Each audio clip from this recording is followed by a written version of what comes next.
Alrighty, gang. Here's to nights that turn into mornings and friends that turn into family. Cheers! Happy birthday to you.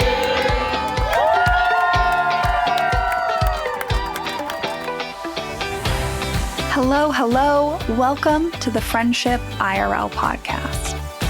I'm your host, Alex Alexander, and each week we explore what's working and what's not in our friendships, community, and connections.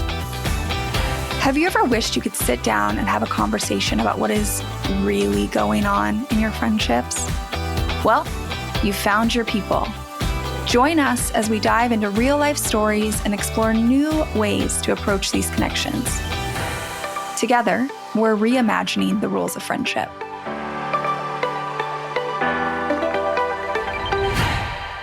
So many things about friendship just aren't said.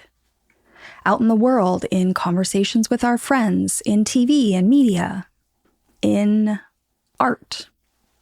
We get love songs about romantic heartbreak, but where are the songs about losing a friend who meant everything to you?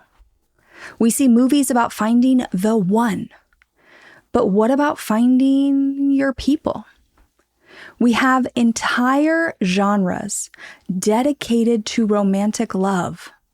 But what about friend love? Today, we're with an artist who wants to speak more of these words into the world. She does that through her music, but today she's also here doing that on the podcast in conversation with me. Leïla Six is a singer-songwriter who makes music as a personal safe space to ask hard, collective questions. Fueled by her own friendship struggles and frustrations, at the lack of resources on how to build and maintain healthy friendships, she uses her art to contribute to a culture that values all kinds of love, not just the romantic kind. But here's what I love the most about Leïla's approach. She's not just writing the happy friendship songs. She is writing about something we talk about here on the podcast all the time, which is the whole spectrum of feelings and experiences we're having in our friendships. The love songs and the heartbreak songs. About being ghosted by people you trusted and then having to learn to trust again. But also that deep, soul-filling love you feel for a friend who truly sees you. Because that's the reality of friendship, isn't it? It's not just all matching tattoos and inside jokes. It's also navigating conflict, voicing your needs, even when it feels uncomfortable, and sometimes watching friendships fade when you grow in a different direction. And today we're talking about all of it. Voicing our needs, voicing our feelings about friendship to the world, voicing our feelings about our friendships to our friends themselves. And speaking of voicing things, I want to let you know that Leïla has a contest running right now. She just released another version of her song Glad, which is her love letter to platonic love. And this alternate version is out now. It just dropped last week. So you can go listen to it, add it to your playlist, share it with a friend. But in order to spread the word about Glad, she is doing a giveaway of Shasta Nelson's book, Friendtimacy. And funny enough, this is one of the very first books I ever picked up in the friendship space. It's right here on my bookshelf. I can see it.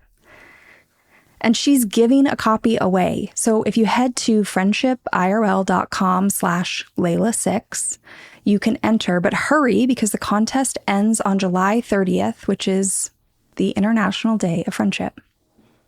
So this episode today, we're diving deep into why friendship deserves its own soundtrack, how art can help us process the complex emotions that come with loving people, and what it looks like to be a social artist in a world that doesn't always value the art of connection.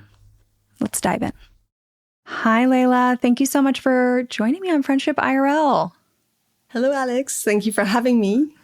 I was just before, to get in the mood and the zone for our chat today, I was just listening to Glad, actually, right before this. So to get this episode started, could you talk a little bit about your music and what inspired you to write, I guess, love songs, like songs about friend love, platonic love?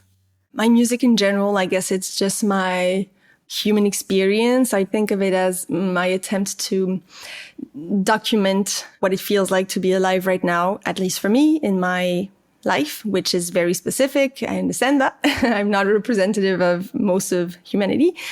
And one of the things that I have experienced, sadly, is friendship heartbreak. So that's pretty much what inspired me to write these songs, because I only have one positive one, one actual love song, and the other ones are about heartbreak. I've had a pretty complicated relationship with friendship as a whole. I've had very happy friendships, but which ended pretty badly. I've had toxic friends. I've been ghosted by friends.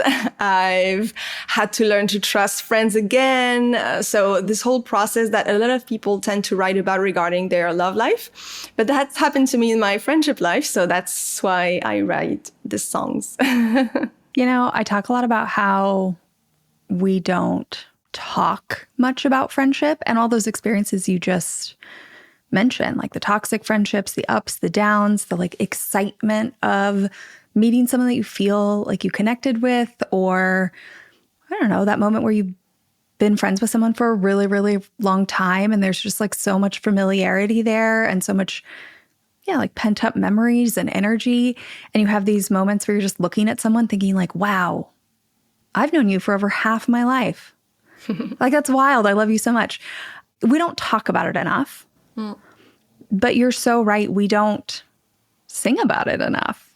We don't create enough art and expression about it.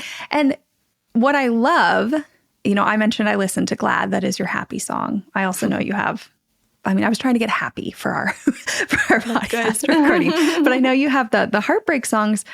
But that actually kind of begs an interesting question, which is that so much of the, I guess, maybe art about friendship is often like similar to what we see on TV and media, right? It's that like romanticized version of friendship, not the reality of the ups and downs. It's so cool that you're singing about kind of like the whole spectrum of the friendship experience, not just the positives. Yeah. And also the bad parts are usually very petty. Like it's the typical petty friendship with the petty girls and like very immature ways of handling conflict in relationships. And I don't know about you, but that's not how it happens in my life. So I just don't relate even to the bad ones. To the representation of the bad parts. I get what you're saying. And I appreciate you saying that, because honestly, it's something I struggle with sometimes in this podcast, is that I don't have very many of those petty. I'm like, is it just the friends I'm with? I don't know. Like, I have conflict and problems. I think that's what we're both trying to say. It's just not the way that it's often like portrayed in like reality TV, for example. Yeah. Yeah, because in real life, we don't want more conflict. We usually try to avoid it. So any conflict is going to be, if there's going to be immaturity in the mix, I think it's going to be more towards like avoiding conflict, avoiding conversations, and not throwing tantrums and just like creating chaos and for the sake of it. That's definitely for audiences. Yeah, but that has its own version of, right, this like quiet, understated heartbreak. Yeah. Which is exactly what you're trying to showcase here. Is like, even when it's silent or somebody distances themselves, like that comes with so many feelings. Yeah, it's horrible. So when you tell people that you write songs about friend love or friendship or friend heartbreak and not romantic love, romantic partnership, romantic heartbreak, do people ever, like, what do people say to you? And like, there's just not very many people writing about friendship. It's funny because depending on the song, but for example, Glad, so the happy one, the love song, many people told me they find it very cute and moving. Also the music video, which is, I don't know if you watched it. I edited a bunch of videos that I made with actual real life friends. From the moment I had the music video idea for like a few months, I made a bunch of videos with different friends. And so, yeah, a lot of people think it's very moving. So I think that shows that they would be very responsive to more art about this topic because that resonates with them. And it's funny because the breakup ones, they're not super explicitly about friends. One is not explicitly about friends at all. I don't mention the word friend. In You Win, I do, but at the very end. And so I know a lot of people just relate to it as if it were a romantic love song until the end. And like, oh, okay, it's about a friend. I get that. So fun fact about me, I have a playlist. I mean, I talk about friendship all the time, so nobody's probably gonna be shocked by this, but people can find it. I think it's a public playlist on my Spotify, but I have a playlist that are all mainly love songs. Like they're meant for romantic love. But I think that if you go into the song thinking about it in a like platonic friend love, it's just a really beautiful song. And I have a whole playlist of these. Nice. That I keep all the time. Because I think often, like if you're saying, like so much of it is the same feelings. Language. Yeah. The same feelings and the same language. A lot of it, yeah. So I'm curious, I hadn't written this question down for you, but now that we're here, for somebody who's had such a natural relationship with friendship, like with its ups and downs, do you think that's what's drawn you to write about friendship? Just that it's kind of this like one thing you feel like you keep having to explore? Or I don't want to put words in your mouth, but is that why? Songwriting is definitely a therapeutic tool, you know? And yes, this is definitely something I've had to keep going back to because I've had different issues with different friends in different phases of my life. So it's something I always have to come back to and learn more from, apparently. But that's funny because you said the word natural, and I wouldn't say that at all because I've had so much struggle with friendship that sometimes I feel like I'm not supposed to have friends, apparently, because it's so, I don't know, for some people it comes so effortlessly. And for me, it has come with so much friction or at least different expectations. And so I wouldn't use the word natural. Well, I was struggling with a word there. And the word that actually came to mind was like tumultuous. Okay. So like an up and down kind of roller coaster ride. All right. Yeah. Okay. Natural in the sense of natural forces creating chaos and sometimes calm and sometimes. I think in my brain, the reason I went with natural is because I actually think what you are experiencing with the friction is natural. Yeah. But we've convinced ourselves that natural is easy. And I actually think, like, if I found anything out on this podcast and talking to like 100+ people here and then all the other work I do, I think your experience is the natural one. Like, it is the normal one, but we've been convinced otherwise. Yeah. So I love that you called that out because I got to explain why I chose that word. And it's very, now I like that you used that word. But, and then I want to make a precision because I think it is absolutely natural. And what made it unnatural to me, at least, was that because I'm not, and I think we're not in general taught how to handle conflict in friendship. Yep. It takes another like proportions that it shouldn't take. And that becomes unnatural because there's just like scarring where it could have just been very awkward conversation and maybe, yes, some hurt and some conflict, but in a much more natural way. Exactly the way we do it in healthy romantic relationships. We understand that sometimes we need to have difficult talks and maybe even go to therapy because we know that we communicate in different ways and sometimes it's not conducive to actually understanding each other. So that would be the natural way. I have, and we as a culture, we've made it somewhat unnatural because we just don't handle it in the right way from the start. Yeah. I mean, we're fed all these messages that sink into our psyche of things like friendship should be easy. And that person, your friend, should just get you and they should be there with you through thick and thin. Like I could record entire 24 hours worth of these phrases. And that really sinks in, like you're saying. And then we're all convinced that's how it should be.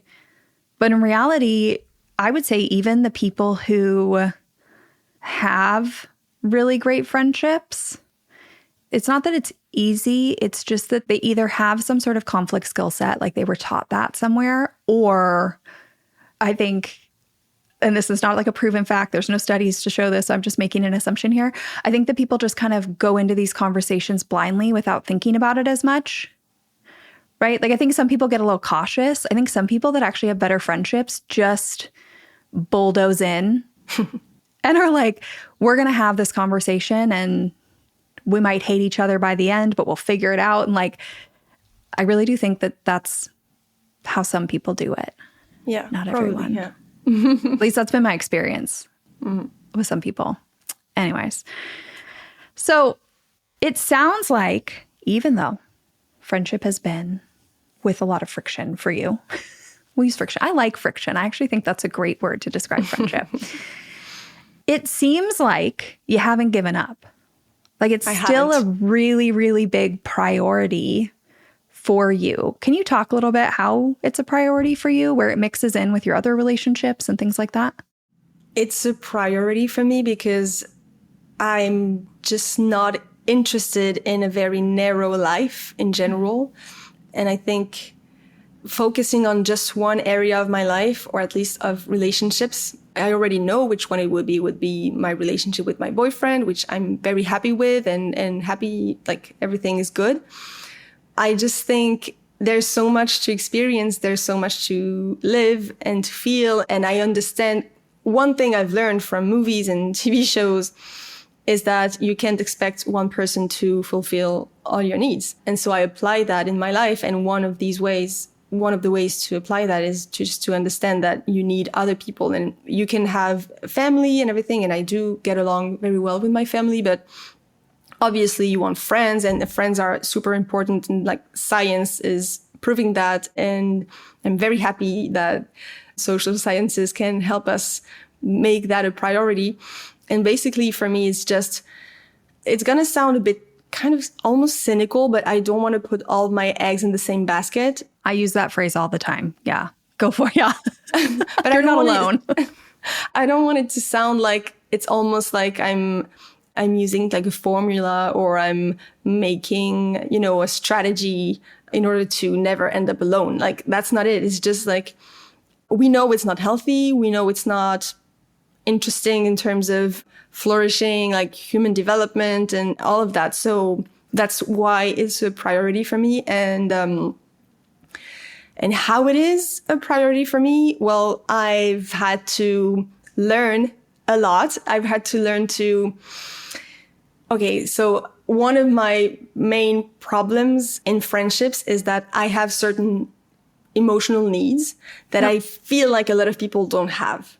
And now I understand that they have them. It's just that they don't listen to them, or they don't manifest in the same way. No, like just, Yes. deep conversations, feeling understood, feeling heard, feeling like, someone's going to pick up the phone if you need them. Like all of this is like, we all need that. It's just human needs. But a lot of people have learned to either go without, or to expect that from maybe their partner or family members. And so it's a practice for me to keep voicing my needs. And it feels horrible each time because I'm programmed to think it's a bad thing to look needy, basically. But yeah, so I try to make time and to voice my needs, to have time with my friends. And some of my closest friends are actually abroad. I mean, I'm abroad, they're abroad, like we are all over the world.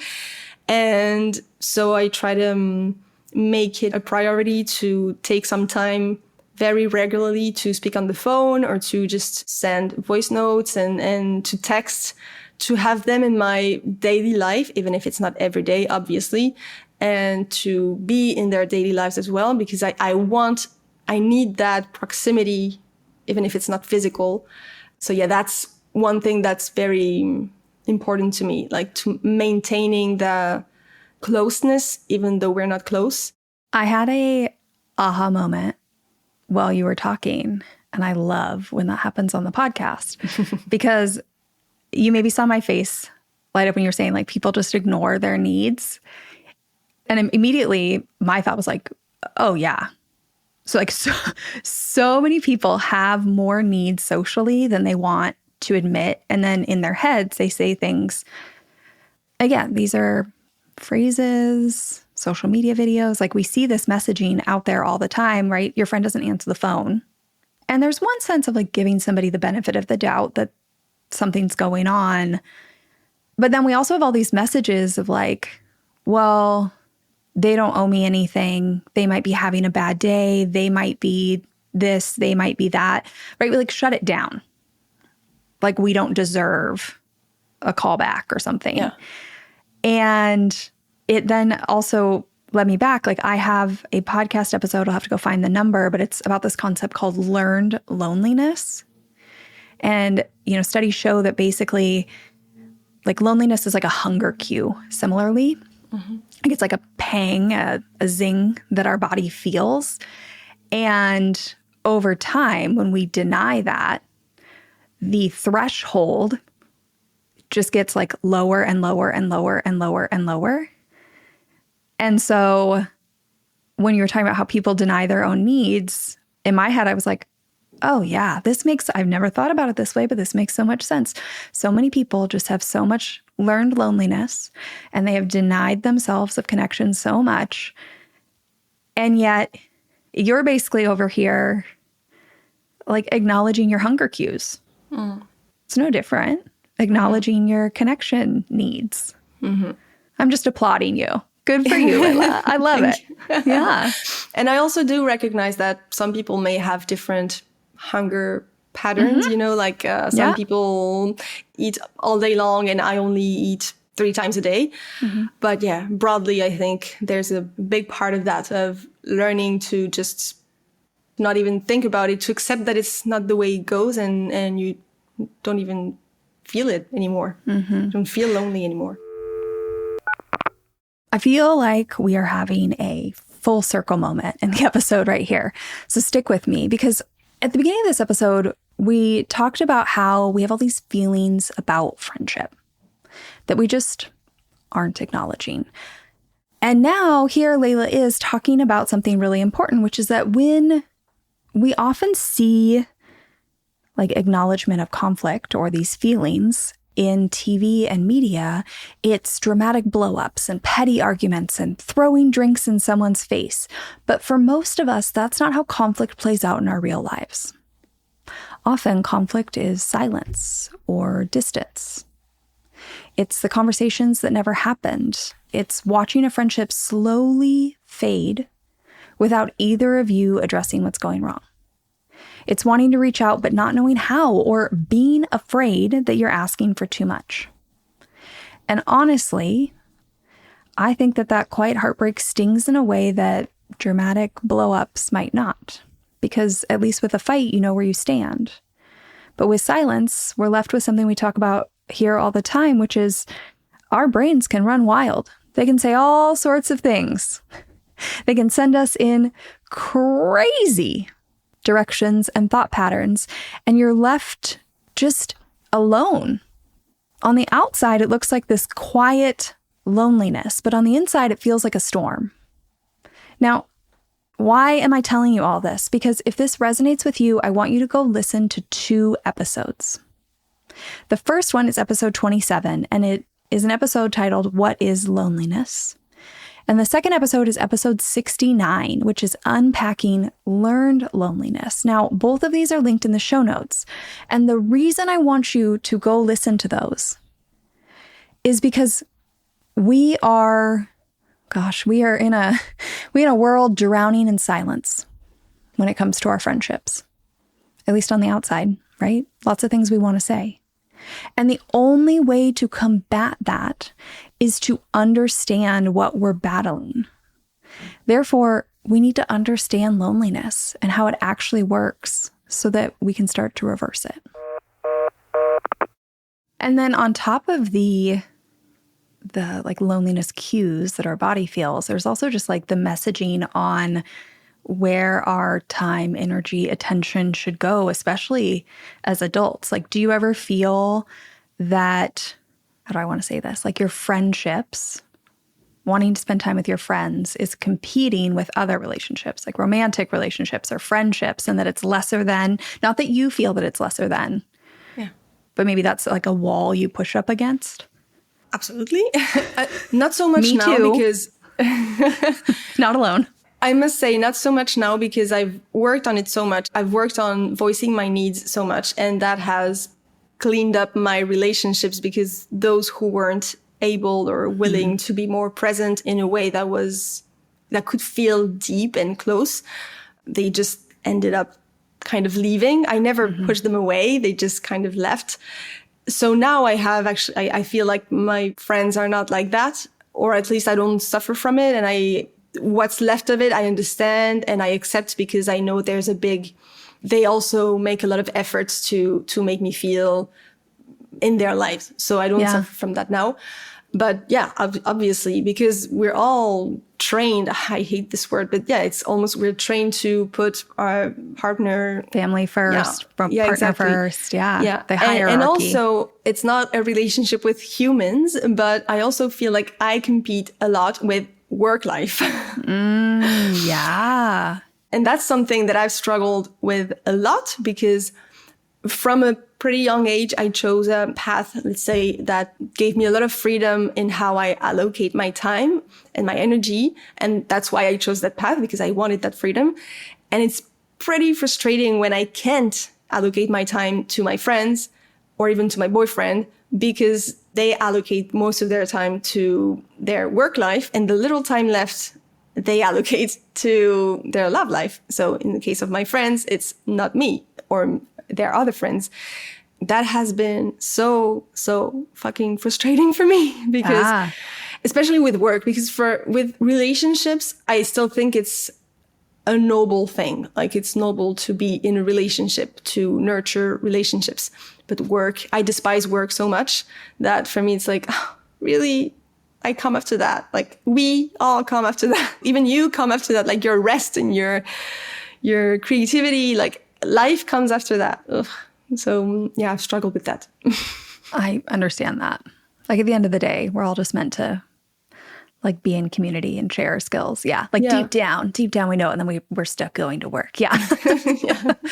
So you talked about something I want to, if you will humor me, go a little deeper into this, because you talked about something that I have done, that I've talked about on the podcast.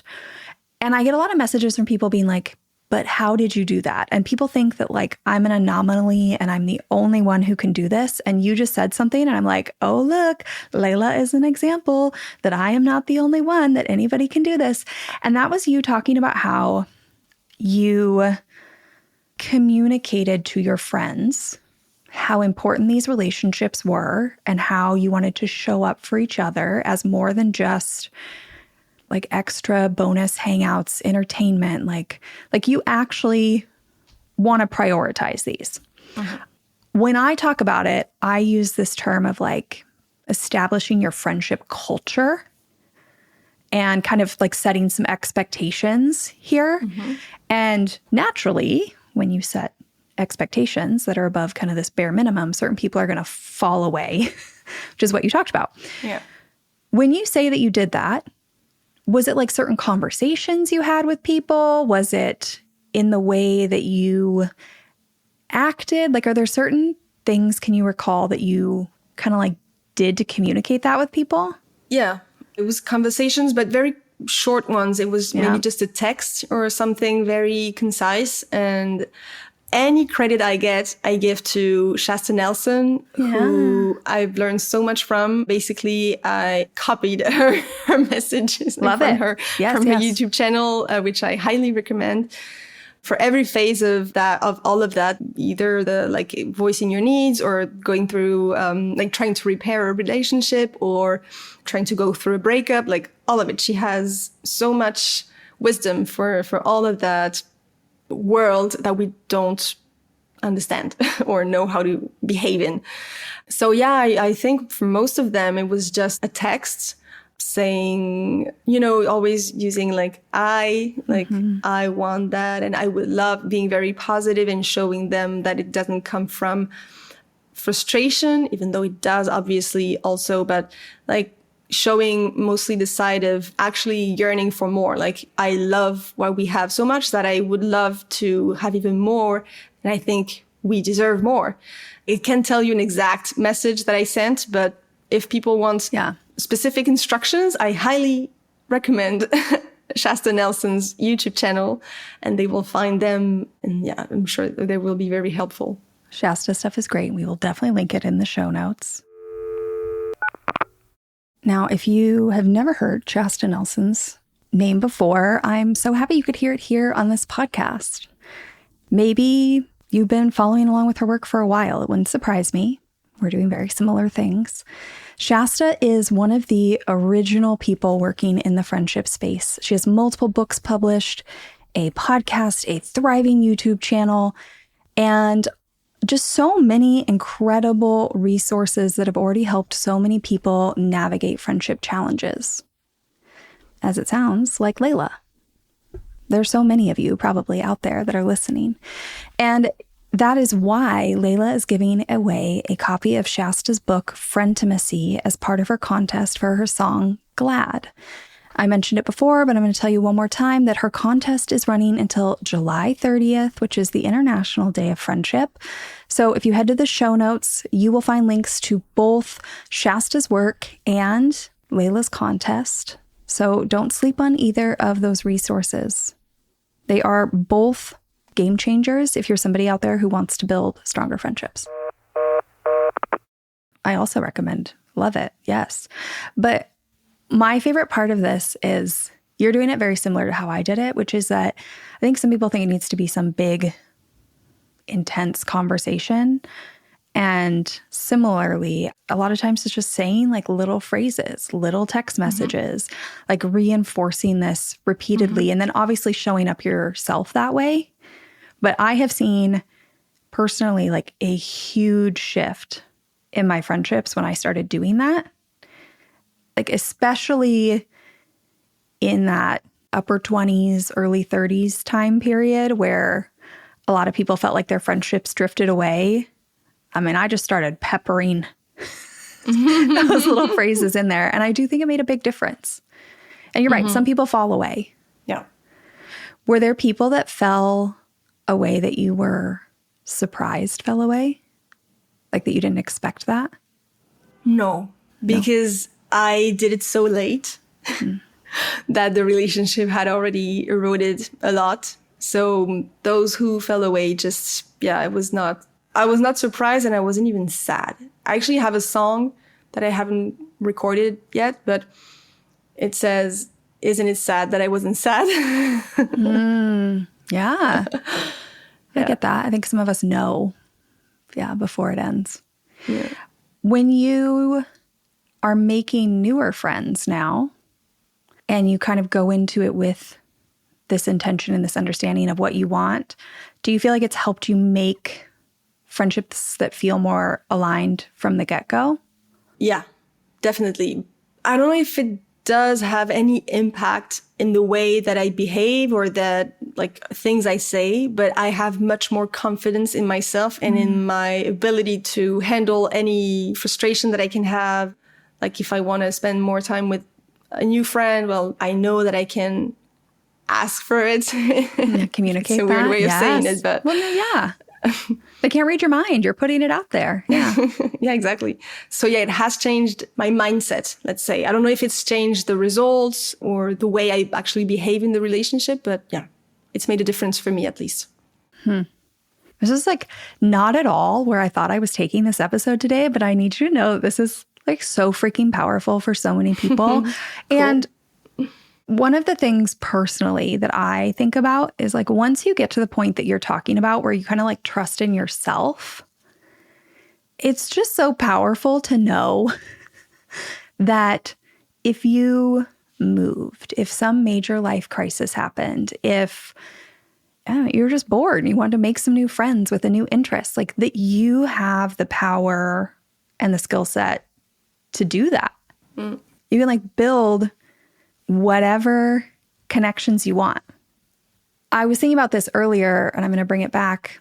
You were talking about how, you want these friendships and these communities to make life more interesting, to not be in this like narrow path.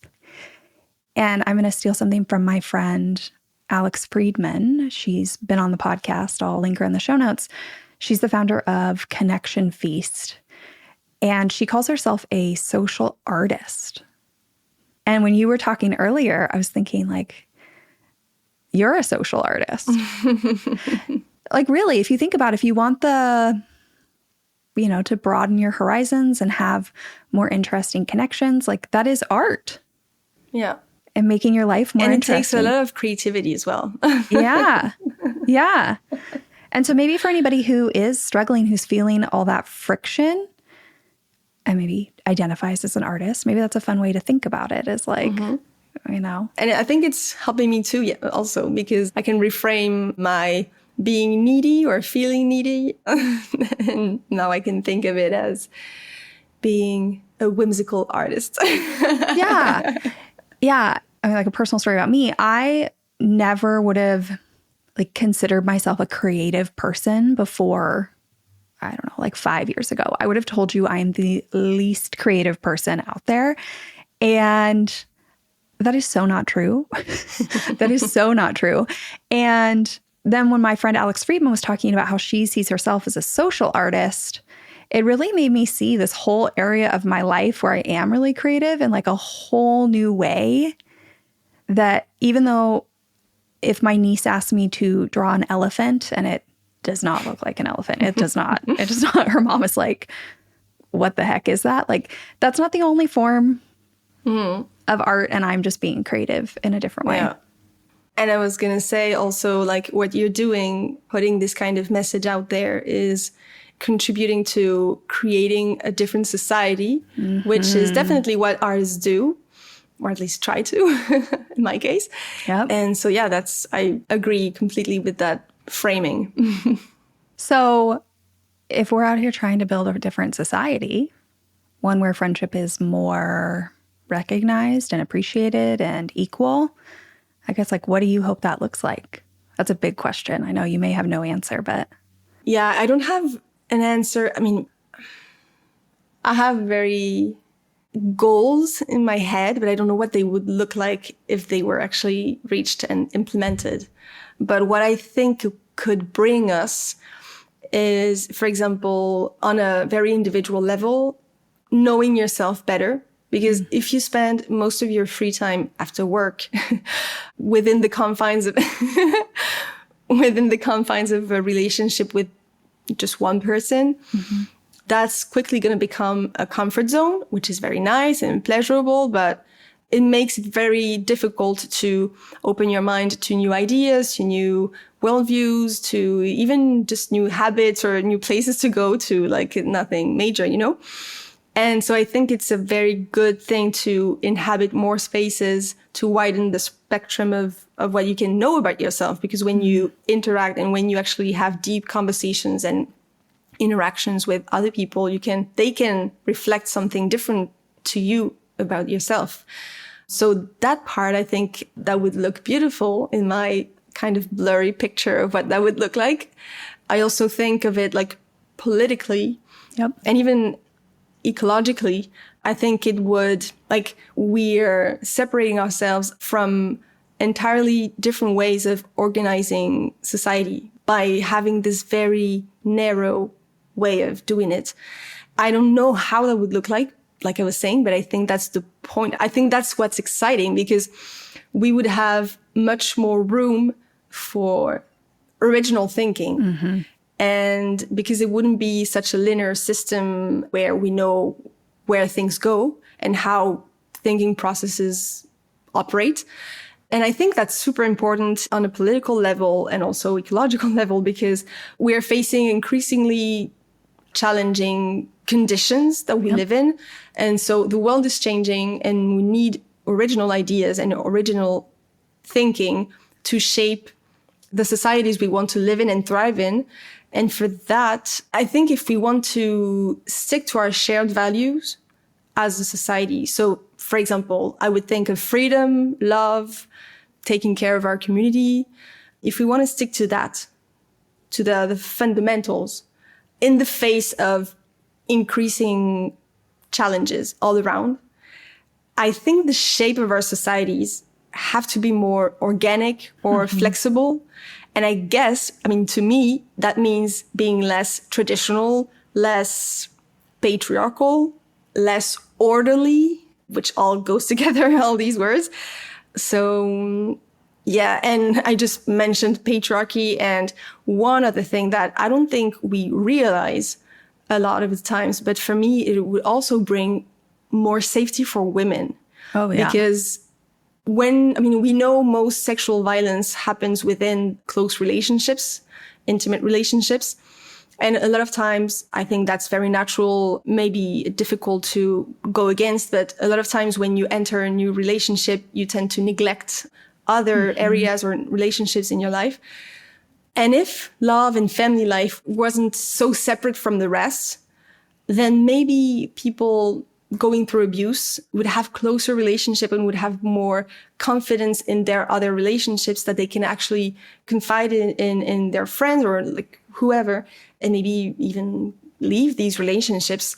And depressingly, that also applies to kids because of incest, which is a heavy topic. But yeah, if kids could actually feel like they can survive within a community and not just a very, very narrow family, maybe they would open up more easily to one person. And the most important aspect of it, because a lot of kids do speak up, but often the person they speak up to on that choose to protect the family order and to dismiss completely the victim's experience and abuse, which is absolutely tragic and has impacts on the person, but also on society at large. So that person may feel, because the community would be broader and not so narrow and just like kind of unhealthy in that aspect, at least, that person might be more inclined to actually want to protect the kid. It might feel like they have more support too. Yeah, absolutely. Yeah. I'm sure there's a lot more and a lot of aspects of placing friendships in the center, at least closer to the center, along with romantic relationships. I'm sure a lot of these aspects are more like happier and more fun than what I just talked about. No, but that stuff's important. And like, honestly, I think like that sometimes it gets important for me to talk about the fun and the joy and the whatever, but sometimes you need a little reality to motivate yourself to want to make changes. And the thing I love the most about your answer is you saying like we don't know, because I think about this a lot, right? I'm doing all this work. Like, what is the point? What is the goal? What is it going to look like? And at first, I think your brain goes to some models we have seen, right? Like that idealistic idea of moving to a compound with your friends, that kind of stuff. And that's not to say that can't happen. But I kind of get to this place when I think about it a lot where it's like, I think it's beyond what I could even imagine. Yeah. And when you get into the really minute details, it's stuff like what you're talking about, right? Like women and children feel safer. Yeah. But that's like just one piece of the puzzle. And that's a very real and realistic and like, hopefully an emotionally driving example to keep people out of harm. Like obviously, like sometimes we're more motivated by that. Sometimes we're more motivated by joy and living in a compound with our friends. Anyways, this is all to say, when I think about it, I mean, I asked you that question, but I have a similar thing of like, I don't know, but anything's better than this. And I really do think it would be like, we just couldn't possibly even imagine really how many areas of our life it would touch. And then I'd probably have to live a whole nother lifetime to unravel all the ways it's touched my, because I'm sure it would just become all these little things. Yeah. If only in our lifetime, if only. Maybe on our scale. Yeah. Wow. Okay. So we just went really deep there. And I'm sure that some of you maybe follow along perfectly. And others of you are so lost and are like, Alex, like, help? You know, you're waving your arms up and down in the air. It is very obvious to me that Leïla and I are both reading some of the same things, listening to some of the same content, and really just thinking about friendship in these bigger systems and structures. I really do firmly believe that friendship is, like such a political act. And I have an episode about that. I don't know the number. Go back and scroll through the archives. It's pretty recent. But anyways, if you are intrigued by everything that we were just talking about, I want to suggest 2 books. I've suggested both of these books in different episodes at one time or another. They are very, very foundational reading. I will link both of them in the show notes. The first one is All About Love by Bell Hooks. And the second one is How We Show Up by Mia Birdsong. Now, both of these are a deep exploration of love and community as political acts. Again, I will link both of these in the show notes, but I just want to give you a fair warning that once you start thinking about and seeing your relationships this way, you can't really go back. But trust me, I think that's a good thing. I don't think we'll see it as the level of the whole society, but Yeah, even just having it be more mainstream in our lifetime, like more people. Yeah. If only. I'm crossing my fingers, right? We're out here trying to speak the speak the possibility.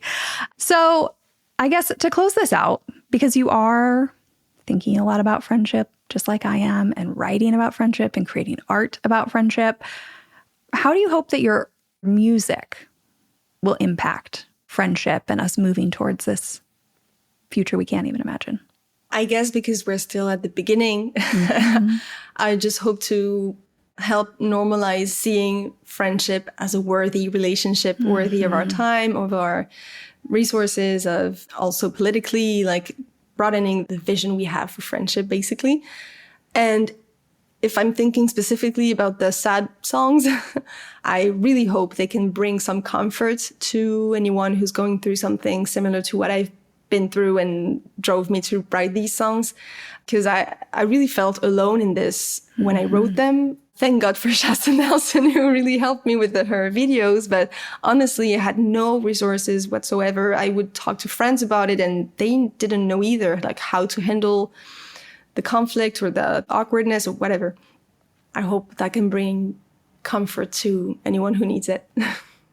Well, I love that answer. And I think you're onto something, right? The less alone people feel in their experiences of friendship and community, hopefully the more they'll keep going back instead of pulling themselves out of those relationships. Because I think some people want it, but when they feel like they're alone and there's just so much friction, at a certain point, it's like, okay, like you're saying, like maybe this isn't for me. And it is. And that's definitely fed by the whole discourse, especially on social media, about like toxic, whatever, toxic fill the blank, because like supposedly anyone who doesn't do exactly what you're expecting is basically toxic and should not be worthy of your time and everything. It's like, this is not how you do healthy relationships. And so, yeah, I hope we can have a more balanced discourse about all this, understand that just like romantic relationships, friendships take work, take awkward conversations, take compassion, take patience, all of that. And it's not supposed to be easy. No. Yeah. It's supposed to be being in a relationship, just like any other. Yeah. It's supposed to be worth it. Yeah. I think that's more like it. It's supposed to be worth it. Like the good parts are supposed to compensate for, to make up for the awkward or difficult parts, just like in any other relationship. Yeah. Yeah. Leïla, thank you so much for coming and chatting all things friendship today. Thank you. I had a really nice time with you. Oh, me too. Well, we'll have to have you back when you write some more friendship songs. We'll dissect them. That would be a fun episode. Great. I just want to thank Leïla so much for coming on here and having this conversation. It's always so fun to listen back to these episodes when I do the narration because, I'm just so in the conversation that sometimes I forget where we even went.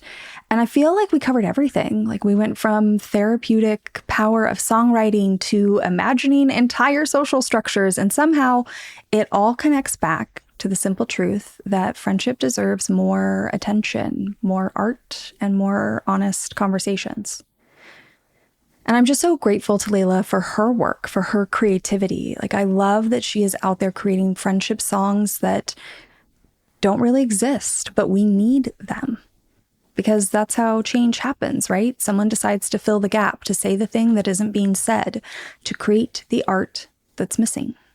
Now, if you enjoyed today's conversation, don't forget that Leïla is running this friendship contest for her song Glad. It is linked in the show notes. And after the contest is done, it'll direct you straight to Leïla's music. So you can still click on the same link. Now, whether you're somebody who is struggling with friendship friction, like Leïla described, or you're just starting to voice your needs in your relationships, or you're just curious about what it would look like to live in a world where community and connection is valued similar to other types of love, I hope this conversation gave you something to think about. Because at the end of the day, we're all just trying to figure out how to love each other better. And maybe, just maybe, we can create some art and interesting, intriguing conversation along the way that helps other people feel less lonely in that journey. And with that, I'll see you next week. Thank you for listening to this episode of Friendship IRL. I am so honored to have these conversations with you, but don't let the chat die here. Send me a voice message. I created a special website just to chat with you. You can find it at alex.chat. You can also find me on Instagram. My handle at it's Alex Alexander.